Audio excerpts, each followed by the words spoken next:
Have you ever found yourself curious about the mysteries and concealed truths that might be tucked away in ancient writings? Secrets that were intentionally kept from the average person, hidden away to maintain certain control or influence.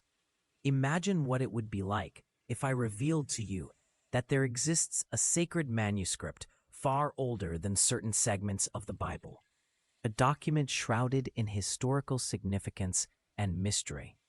This ancient text, known as the Book of Jubilee, contains astonishing revelations about Africa, truths that powerful religious authorities, those with vested interests and perhaps the most to lose, actively sought to suppress or keep from the public eye.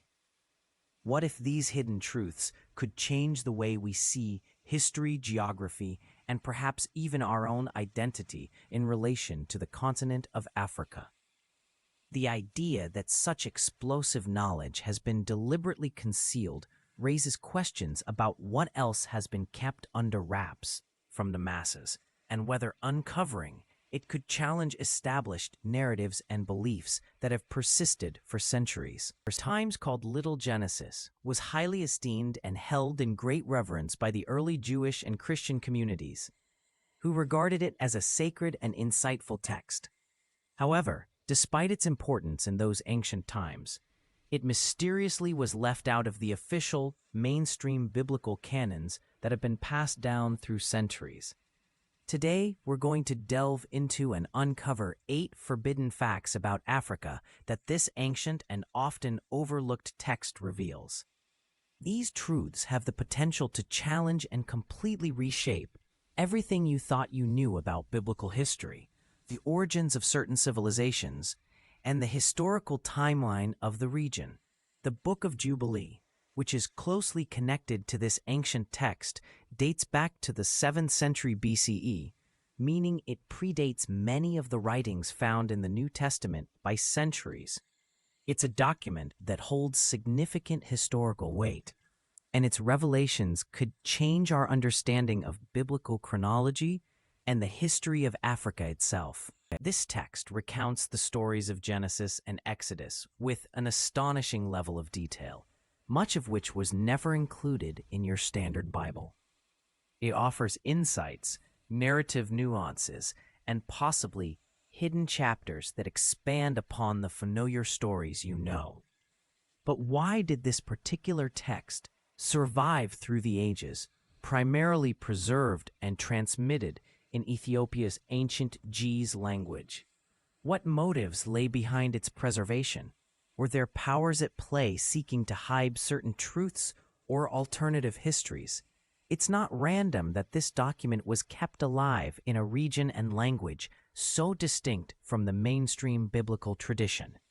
The Ethiopian Orthodox Church has held onto this manuscript for countless centuries, guarding it closely, while Western religious authorities, those controlling the more widely circulated texts, tended to dismiss or ignore it. The question is, what was being concealed or kept in the shadows? This isn't mere coincidence or chance. It suggests a deeper story about religious, political, and cultural power struggles that shaped which texts were promoted, which ones were suppressed, and which truths remained hidden from the broader world for generations. This is a deliberate effort to suppress and diminish Africa's actual and significant role within the broad scope of biblical history. When we casually turn to our standard editions of the Bible, the references to Africa are limited mainly to Egypt, which is depicted predominantly as a land of bondage, suffering, and exile for the Israelites. However, the perspective offered by Jubilees reveals a radically different narrative, one that challenges the typical omission and silencing. It emphasizes that Africa was not merely a distant or peripheral part of God's divine plan, but instead played a central and pivotal role within it from the very beginning. It highlights the importance and influence of African lands and peoples in shaping the biblical story and divine purpose. despite the tendentious efforts to sidelining Africa. The truth emerges clearly through alternative texts and interpretations, like those in Jubilees, which assert that Africa's contributions are integral and fundamental to the biblical narrative, contrary to the standard portrayal. There is yet hope, a dawning recognition that the layers of history, religious truth, and divine destiny are much richer and more complex than what is traditionally presented. The story at Hashemame, Viat Heretz, an ancient or symbolic phrase, reminds us that uncovering this truth is both a spiritual and historical journey, revealing that Africa's ultimate role has been historically obscured but remains undeniable when faced with the full scope of biblical revelation. At the very start, before anything else, God brought into existence the vast expanse of the heavens and the solid earth beneath our feet, and from the very beginning, Africa existed as part of that original creation. It wasn't an afterthought or something added later on. Rather, it was integral to the divine plan from the outset. As we move forward into these profound revelations together, get ready for your perceptions and beliefs to be profoundly altered and expanded. These insights are not merely academic or abstract curiosities. They are potent truths that have the power to fundamentally reshape and deepen our understanding of faith, our rich heritage, and our true identity in the grand tapestry of existence. Whether your ancestors trace their origins back to Europe, Africa, Asia, or any other part of the world, these remarkable discoveries and truths belong to all of us equally as members of one human family created by the divine under God's watchful eye. Let's begin with something that might genuinely surprise you, something truly astonishing. According to the narratives found in Genesis chapters 9 and 10, it was no one else but Noah who divided the earth among his three sons, Shem, Ham, and Japheth, often spelled as Japheth in some texts. For many years, traditional interpretations have linked Ham with Africa, and this association has often been exploited to justify and promote harmful ideologies rooted in oppression, colonization, and prejudice. These interpretations have been used to rationalize mistreatment and subjugation, casting a shadow over the historical and cultural narratives connected to the continent. However, the Book of Jubilees, specifically in the passage known as Jubilees Atrahove 21, offers a perspective that completely overturns those long-held assumptions.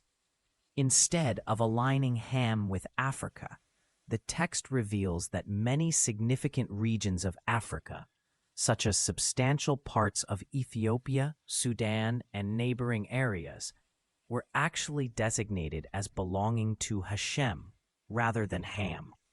This reinterpretation not only challenges the traditional worldview, but also provides a different understanding of the geographical and cultural mapping of these regions within the biblical context, emphasizing a more nuanced and perhaps more accurate historical and spiritual perspective. This understanding hinges entirely on centuries of layered biblical interpretation, each era adding its own nuance and perspective.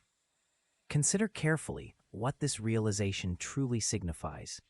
Africa, often misunderstood or mischaracterized in various contexts, was never simply the land cursed by sun or hardship. Rather, it was regarded as the inheritance of Hashem himself. The very lineage that would grow and flourish within it, culminating in the patriarchs Abraham, Isaac, Jacob, and ultimately leading to the life and teachings of Jesus, finds its roots there. The weight of this connection is profound and cannot be overstated. If Africa genuinely belongs to Hashem's chosen lineage and divine plan, then the continent is inherently a land of divine promise and blessing, rather than a region marked by curses or misfortune. This perspective challenges the common narratives that have long depicted Africa as a place of suffering or neglect, and instead presents it as a land imbued with divine purpose and sacred significance, woven into the very story of salvation and divine blessing. Why was this alternative, more egalitarian version of the story kept so obscured, so hidden from public knowledge or mainstream interpretation for so long? It's quite obvious how this particular narrative, which emphasizes the qualities and virtues of Africa, works to undermine the familiar justifications that have historically supported racial hierarchies, especially during the era when colonial powers from Europe were dividing up and claiming control over vast regions of Africa in the 19th century. These powers often relied on supposed racial or cultural superiority to justify their domination. But stories like this challenge that idea by highlighting Africa's intrinsic value and divine promise.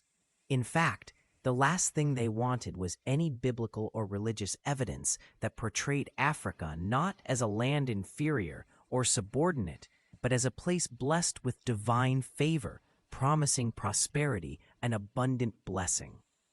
It's a land described in sacred text as Eretz Savach Halavad Dvash, a land flowing with milk and honey, symbolizing abundance, fertility, and divine blessing, which directly contradicts the narratives used to justify oppression and racial hierarchy during that period.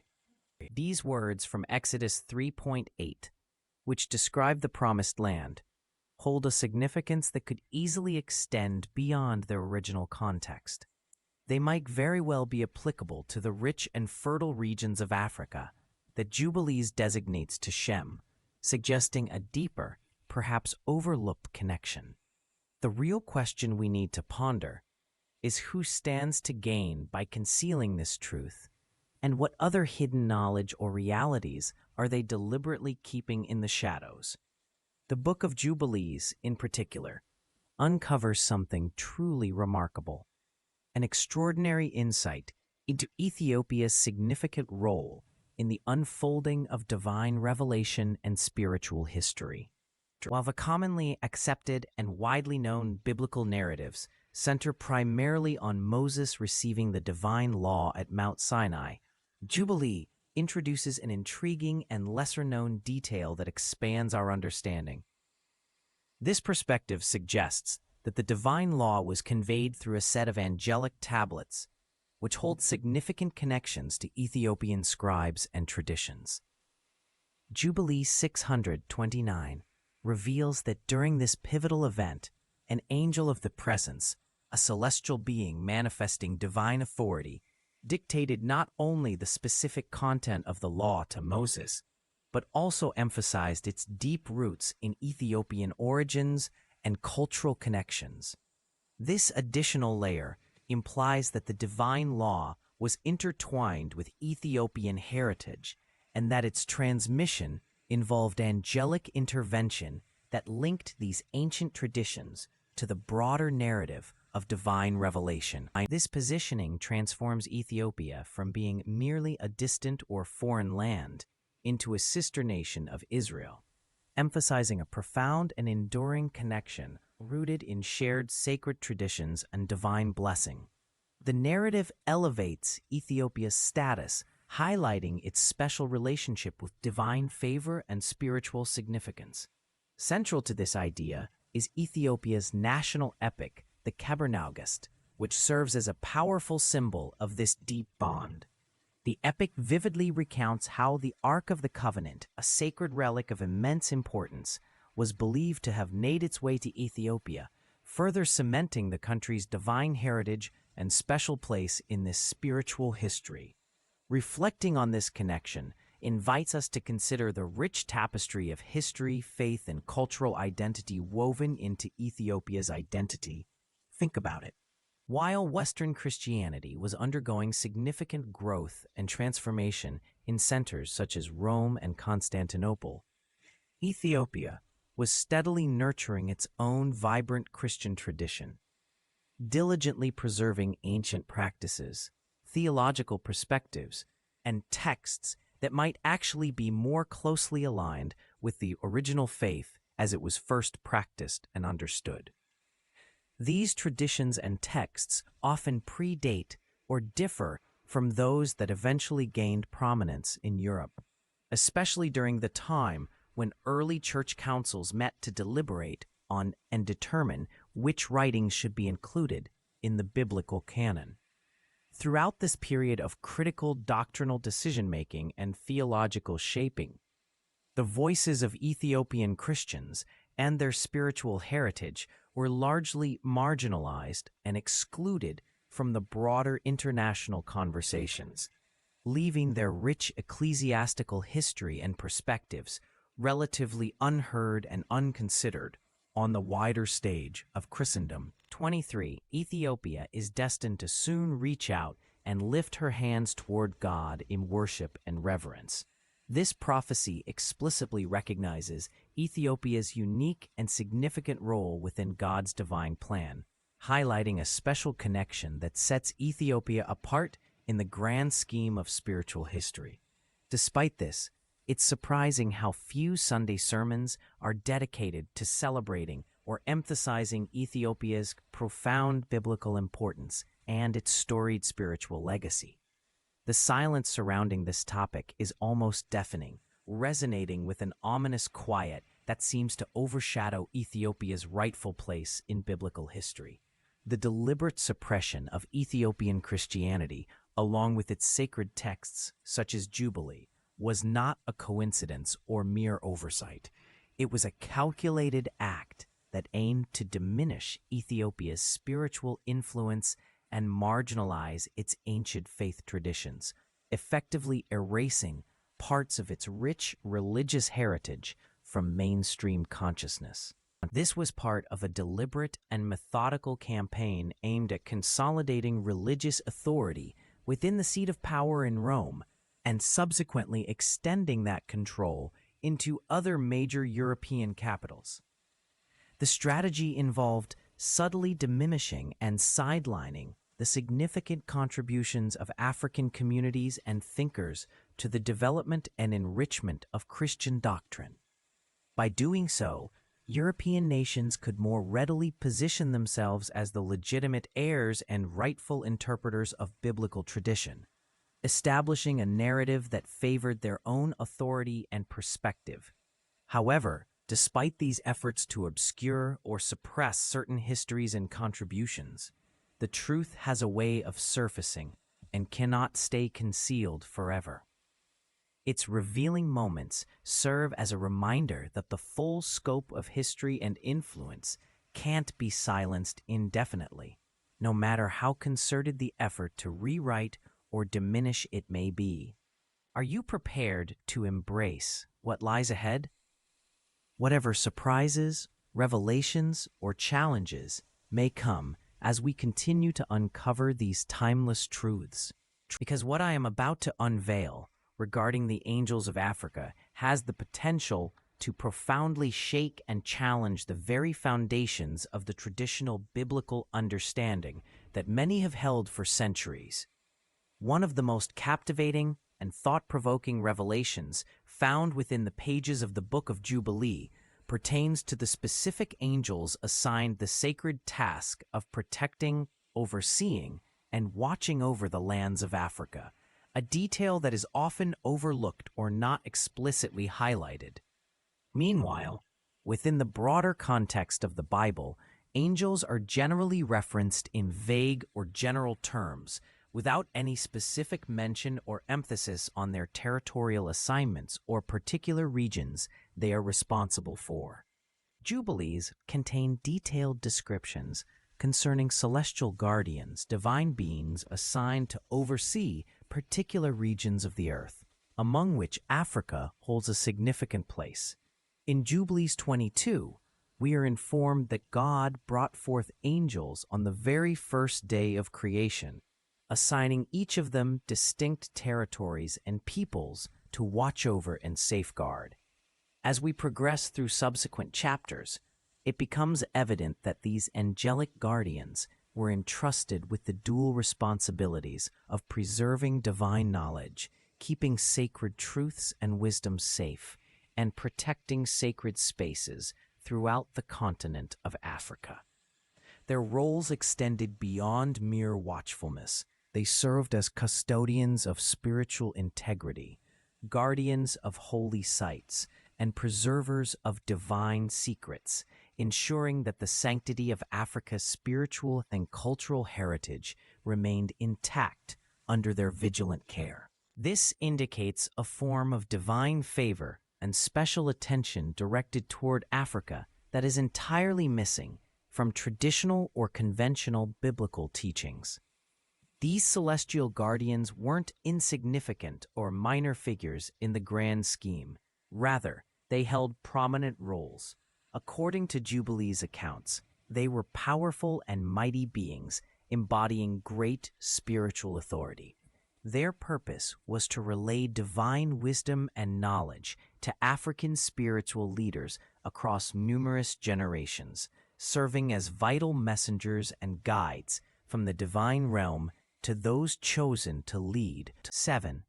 The angel of the Lord encamps around those who fear him, and he delivers them, gains profound new significance when we reflect on Jubilee's powerful account of angelic guardianship specifically over African territories. This narrative lends fresh depth to the verse, illustrating how divine protection extends across cultural and geographical boundaries, embodying a promise of divine safeguard for the faithful and the historical lands they cherish. What does this mean for us today? It implies that the spiritual heritage of Africa is not something separate or disconnected from the biblical tradition, but rather an essential and foundational part of it. The divine oversight described in the Jubilee narratives points to a consistent pattern, showing that God has historically maintained a special, ongoing relationship with Africa and its peoples. This relationship isn't something confined to the past or limited by historical misunderstandings. It is a continuous bond that has persisted through time.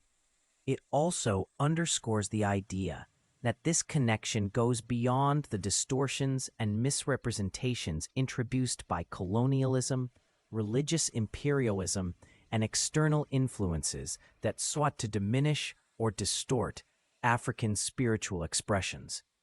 Instead, it affirms that Africa's spiritual legacy is intertwined with the broader divine plan, unaltered by external forces that attempted to reshape or overshadow it.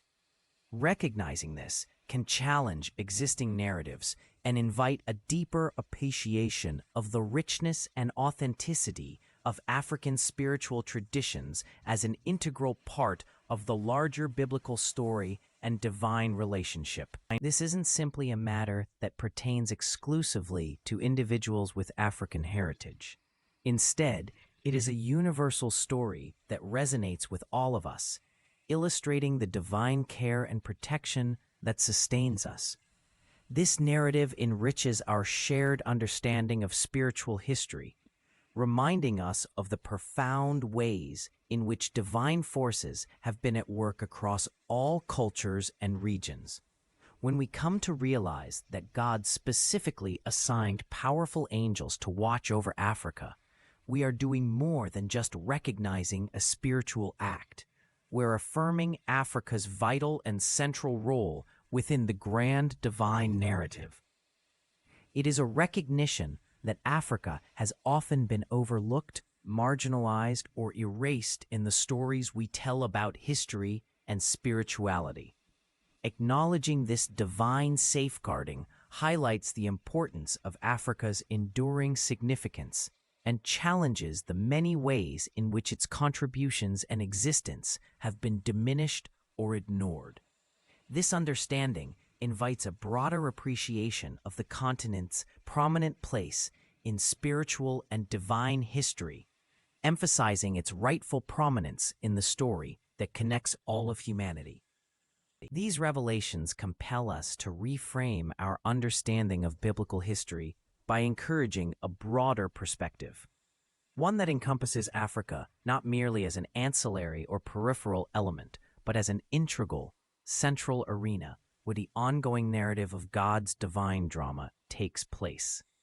It prompts us to recognize that the angels and heavenly messengers associated with Africa serve as powerful reminders that divine focus and attention have never been confined or restricted to a single region, nation, or group of people.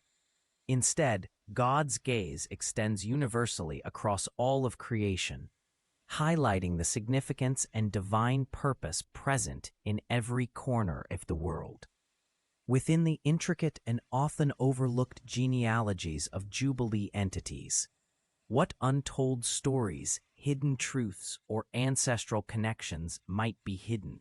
The roots of faith and history intertwined in what might seem like obscure lines, waiting to be uncovered. The answer might surprise you, and it leads us to our next forbidden fact. The genealogies in Genesis focus primarily on Middle Eastern lineages, creating the impression that biblical patriarchs were exclusively from that region. But the Book of Jubilees presents a very different picture. By examining various African tribes and their histories, we begin to see a pattern of connections that extend back to pre-flood patriarchs. Connections that are often neglected or omitted in the traditional canonical Bible. These links become even more evident when we delve into texts like Jubilee, especially the 710 section, where detailed genealogies are laid out. These genealogies don't just trace lineages within the Middle Eastern context, but seem to establish direct ties between different African peoples and the ancient patriarchal figures, including those without direct sons, particularly through the story of Shem's supposed lie.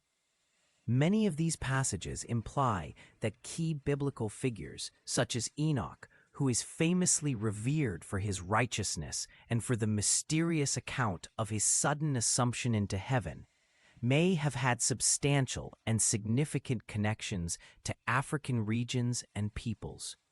These connections are often overlooked or underemphasized in the mainstream biblical narrative, but a closer look at these genealogies and stories suggests that the influence, heritage, and perhaps even the origins of some biblical characters could well be intertwined with African lineages and histories. Based on the findings and reports from Jubilee, it appears that some of Enoch's lineage or descendants eventually made their way to parts of Africa, specifically areas that would later be recognized as Ethiopia and Sudan. These groups not only settled there, but also began establishing their own sacred traditions, rituals, and spiritual practices within these regions. The archaeological evidence uncovered in these areas strongly supports these historical connections, indicating a cultural or religious influence possibly linked to their ancestors. Remarkably, ancient African civilizations such as Kush and Aksum display striking similarities and parallels to early Israelite religious practices, suggesting there may have been a shared or interconnected spiritual heritage between these ancient cultures and the traditions described in historical or biblical accounts.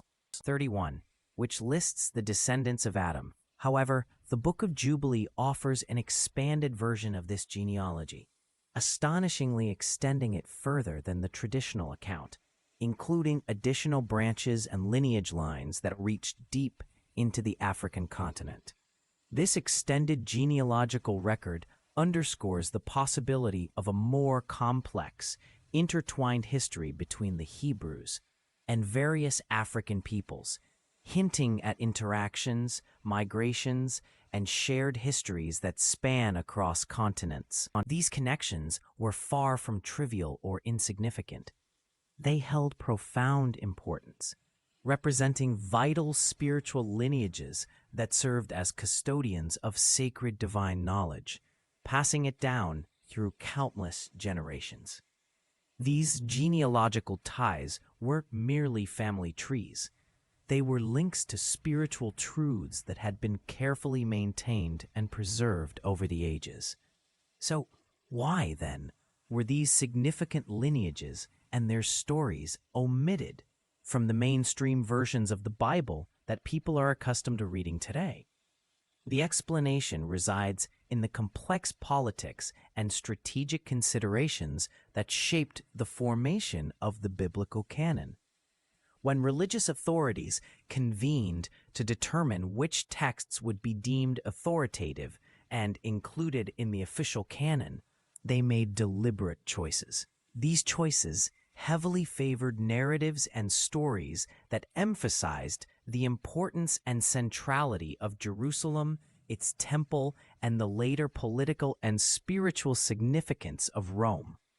In doing so, they effectively marginalized or excluded other genealogies, spiritual traditions, and sacred knowledge that didn't neatly align with these predominant centers of power and influence. Thus, the selection process was as much about political and religious authority as it was about spiritual preservation, leading to the silencing or omission of certain meaningful connections from the historical record preserved in the canonical scriptures most commonly known today. African connections were deliberately and systematically marginalized over time, which in turn fostered and reinforced the misleading idea that biblical history was confined solely to the Middle Eastern and European regions. This deliberate sidelining of African contributions and histories served to perpetuate a narrow and incomplete narrative, neglecting the rich and diverse heritage of the African continent. The consequences of this exclusion extended far beyond mere historical oversight. It influenced perceptions of cultural importance, identity, and relevance within the context of biblical history. It fostered a skewed understanding that ignored the multicultural and interconnected roots of the stories and peoples that are often associated solely with the Middle East or Europe. As a result, the recognition and acknowledgement of Africa's place within this broader historical and biblical tapestry were significantly diminished, leading to a distorted view that continues to impact scholarly research, education, and cultural awareness to this day. By severing these genealogical ties and connections, Western religious authorities have, in effect, deliberately or unintentionally excluded Africa from the overarching biblical narrative, creating a gap that makes it simpler to depict Africans as people who are outside of or disconnected from God's covenant promises and divine plan. This act of disconnection has served to reinforce a narrative that distances Africans from the spiritual heritage and theological frameworks embedded within the scriptures. However, the Jubilees is a revival of a different perspective. It aims to preserve and uphold the truth that African peoples have always been an integral part of the biblical story. They are connected through blood, ancestry, and shared spiritual heritage to the great patriarchs and matriarchs of old, thus maintaining their rightful place in the divine history and cultural landscape of the biblical world. Jubilees' stance emphasizes that Africa's spiritual lineage is not separate or secondary, but woven into the very fabric of the biblical narrative, a reminder that the bonds of family, spirit, and covenant extend across continents and generations, encompassing Africa as an essential part of God's covenant community from the beginning. Restoring these lost genealogies extends far beyond merely achieving historical accuracy. It becomes an act of rediscovering and reconnecting with a profound sense of belonging and spiritual heritage that was intentionally concealed or obscured over time. When we actively recognize and piece together these hidden or forgotten connections, we're engaging in a process of reclaiming a richer, more comprehensive understanding of our collective human story. This effort underscores the importance of honoring every branch and lineage within the vast and intricate human family tree, acknowledging that each contributes uniquely to the larger tapestry of human existence. In doing so, we foster a deeper sense of identity, rooted in truth and shared history, that can nourish our sense of community and purpose. It's about reviving a narrative that once unified us and embracing the full diversity of our origins, ultimately enriching our perception of humanity's diverse and interconnected journey. The flood story gains deeper and more profound meaning when we interpret it in the context of Jubilees. Are you prepared to explore how Africa's role was instrumental in the broader narrative of humanity's salvation and survival? The typical biblical version of the story of Noah's Ark primarily centers around the catastrophic flood itself, emphasizing the preservation of Noah's family amidst the deluge. However, the Book of Jubilees provides additional captivating insights into the meticulous process involved in constructing the Ark, shedding light on Africa's significant contribution during this critical chapter of human history. As detailed in Jubilees 5:3, 2021, it is noted that Noah obtained a substantial portion of the materials used to build the Ark from various regions across Africa. Specifically, the resinous woods and waterproofing substances that played a vital role in ensuring the vessel's seaworthiness were primarily sourced from African territories. These materials, essential for the durability and buoyancy of the Ark, highlight Africa's instrumental participation and resourcefulness in this monumental undertaking. The account underscores not only the geographical scope of the effort, but also emphasizes Africa's pivotal role in providing key resources that made the construction of such an enormous and resilient vessel feasible, marking a noteworthy point in the broader narrative of human ingenuity and interconnectedness during this era. This seemingly minor detail carries enormous symbolic weight. It suggests that Africa provided the very resources that enabled humanity's survival through the flood. Think about what this means. Without these African resources, the Ark might never have been built or might not have withstood the floodwaters. Africa then wasn't peripheral to the salvation story, but integral to it. The continent provided the literal building blocks of humanity's redemption. Gopher wood, the mysterious material specified in Genesis 6:14 for building the Ark, may well have come from African forests. According to some interpretations, the pitch used to seal the Ark likely came from African sources as well. These connections place Africa at the heart of the biblical narrative, not at its margins. This revelation transforms how we understand Africa's place in biblical history. Far from being a land under curse, as some misinterpretations have suggested, Africa emerges as a land of blessing and salvation, a source of the very materials that preserved human and animal life through God's judgment. The implications extend beyond the flood narrative itself. If Africa played such a vital role in this foundational salvation story, how might it figure in God's ongoing plan for human redemption? Jubilees hints at an answer, suggesting that African wisdom and resources continue to contribute to humanity's spiritual journey. This isn't just ancient history. It's a paradigm shift that affects how we understand our world today. When we recognize Africa's contribution to humanity's survival during the flood, we're acknowledging a debt that all people owe to this magnificent continent and its resources, both material and spiritual. As Noah's family emerged from the Ark to rebuild human civilization, they carried with them not just the memory of the flood, but the knowledge that African resources had made their salvation possible. This knowledge forms part of our shared human heritage, a heritage that belongs to all of us. Regardless of our ancestry, what sacred traditions did Africa preserve that the rest of the world forgot? The answer lies in our next revelation. The Book of Jubilees is sometimes called the Book of Divisions because of its emphasis on sacred time, particularly the Sabbath. But what many don't realize is that Jubilees preserves unique African Sabbath traditions that differ significantly from mainstream Jewish practices that developed later. These 2 Tantin 33 contains detailed Sabbath laws, including specific practices that were preserved primarily in Ethiopian Judaism.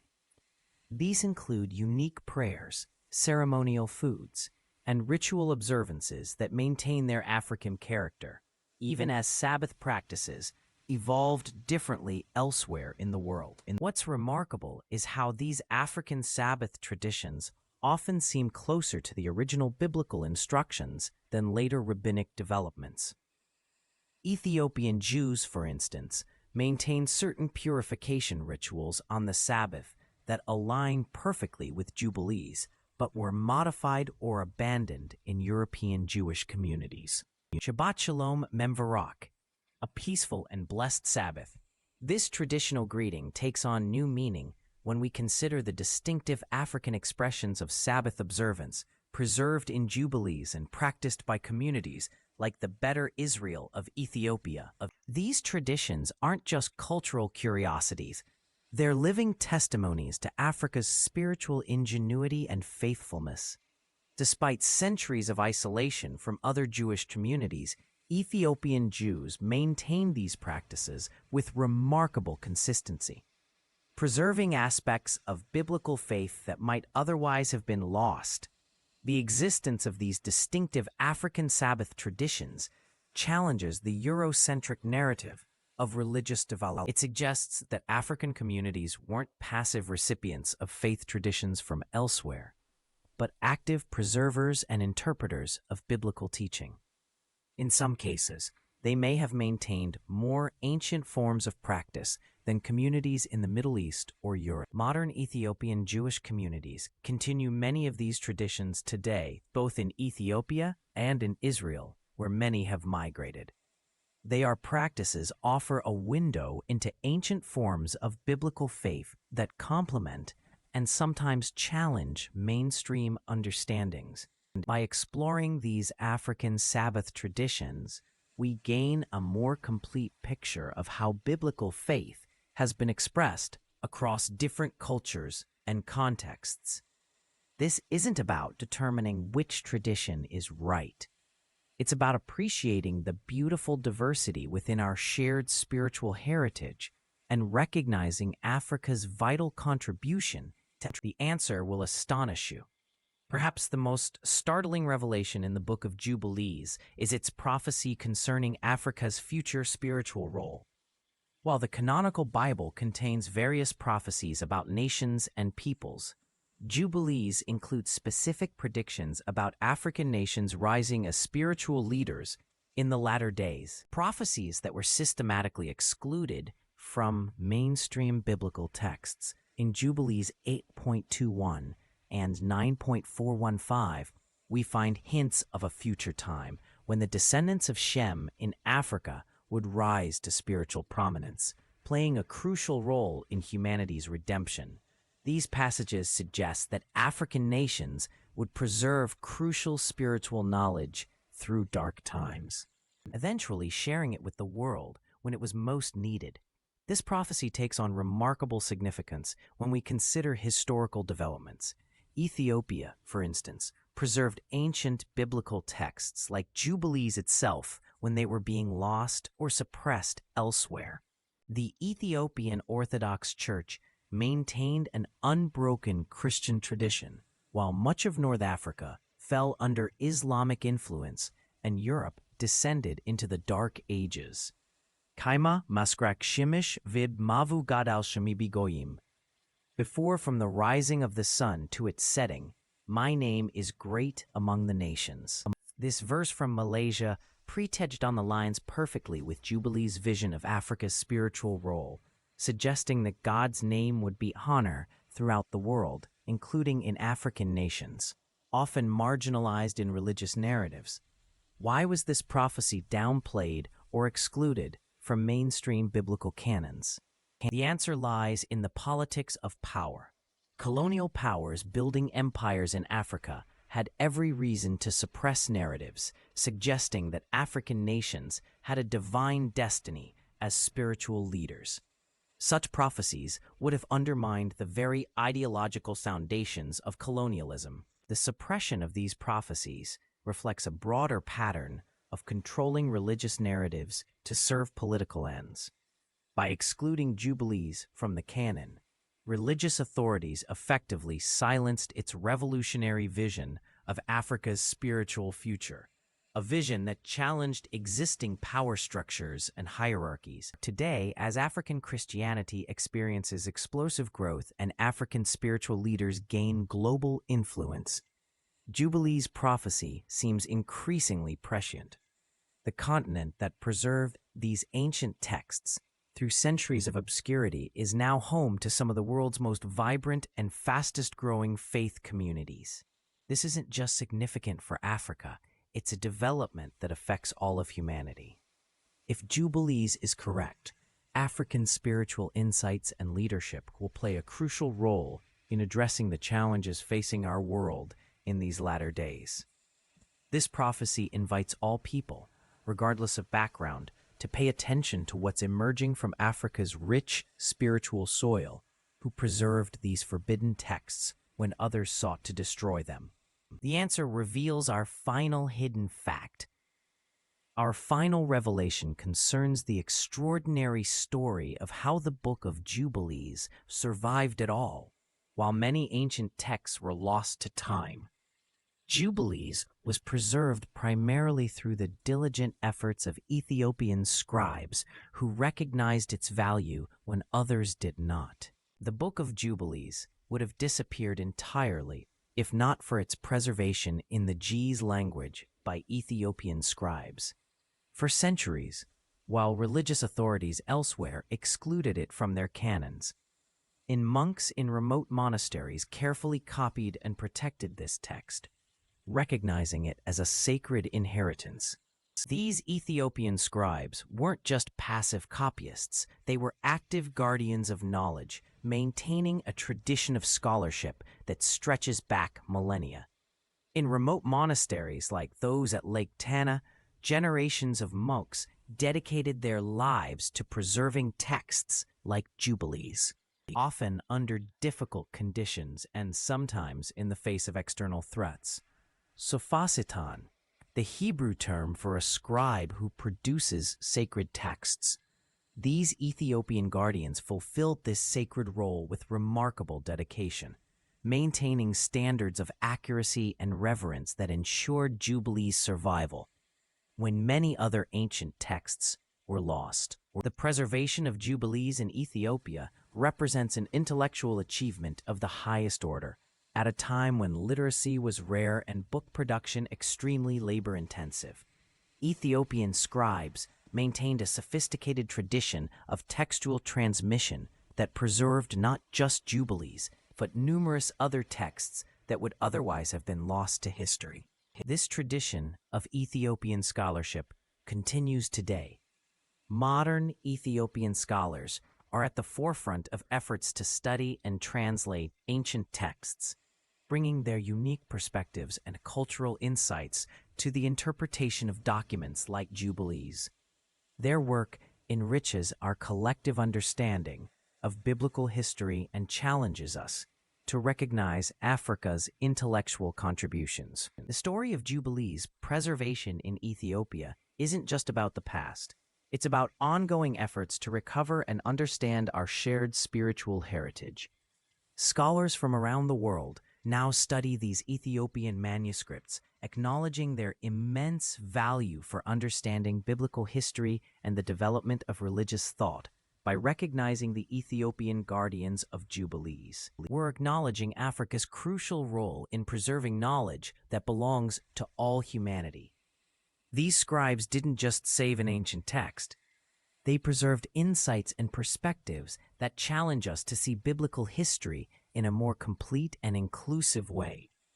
We've journeyed through 8 forbidden facts from the Book of Jubilees that transform our understanding of Africa's place in biblical history. From Shem's African inheritance to Ethiopia's divine connections, from the angels of Africa to the lost patriarchs, from Africa's role in the flood narrative to its unique Sabbath traditions, from prophecies of Africa's spiritual leadership to the Ethiopian guardians who preserved these texts. Each revelation challenges us to see biblical history through new eyes. These aren't just academic curiosities. They're powerful truths that reshape our understanding of faith, heritage, and identity. They remind us that the biblical story has always been more diverse and inclusive than many traditional interpretations suggest. Africa wasn't peripheral to God's plan, but central to it from the beginning. The suppression of these truths wasn't accidental. It served specific political and theological agendas, particularly during the colonial era, when religious narratives were used to justify the subjugation of African peoples and lands. By recovering these hidden facts, we're not just correcting historical errors, we're challenging systems of thought that have marginalized African contributions to our shared spiritual heritage. Genesis 12:3 declares God's promise to Abraham, "In you, all the families of the earth shall be blessed." This vision of universal blessing has always included Africa, despite attempts to exclude it from the biblical narrative. The Book of Jubilees helps us recover this more inclusive understanding of God's plan for humanity. As we embrace these revelations, we are invited to see ourselves as part of a global family with diverse roots but a common destiny. Whether our ancestors came from Europe, Africa, Asia, or elsewhere, we share in this rich spiritual heritage that belongs to all people. The divisions that have separated us, often reinforced by selective readings of sacred texts, are not God's design, but human constructions that can and should be overcome. What will you do with these forbidden facts? Will you dismiss them as curiosities? Or will you allow them to transform your understanding of biblical history and Africa's place in it? Will you share these revelations with others who may never have heard them? The Book of Jubilees holds secrets that unite us all in a more complete understanding of our shared spiritual journey. Like this video if it's opened your eyes to new perspectives. Subscribe to become part of our ongoing journey as we delve deeper into uncovering the hidden truths concealed within ancient texts. Join us in this pursuit of knowledge and help spread these revelations to others who could greatly benefit from gaining a more inclusive and comprehensive understanding of biblical history. The truths have been kept in the shadows for far too long, and now it's time to bring them to light. Let's come together to reclaim our collective heritage, honoring the rich and beautiful diversity woven into God's grand plan for all of humanity. By sharing this knowledge, we can foster a more united and enlightened perspective that celebrates every aspect of the human story within spiritual history. Together, we have the opportunity to create a future that truly celebrates and respects every culture, belief system, and tradition as meaningful and valuable expressions of our shared spiritual heritage. It's a collective effort to recognize the richness that diversity brings to our understanding of the world and ourselves. We invite you to share your thoughts in the comments below. Let us know which of these 8 forbidden facts caught you off guard or surprised you the most. We're also eager to hear your suggestions on other ancient texts or historical insights you'd love for us to explore and discuss in future videos. Your input helps guide our journey in uncovering fascinating truths and fostering greater appreciation for the deep history that shapes us all. Your voice holds significance in this continuous dialogue regarding our collective spiritual legacy. Shalom Melechem.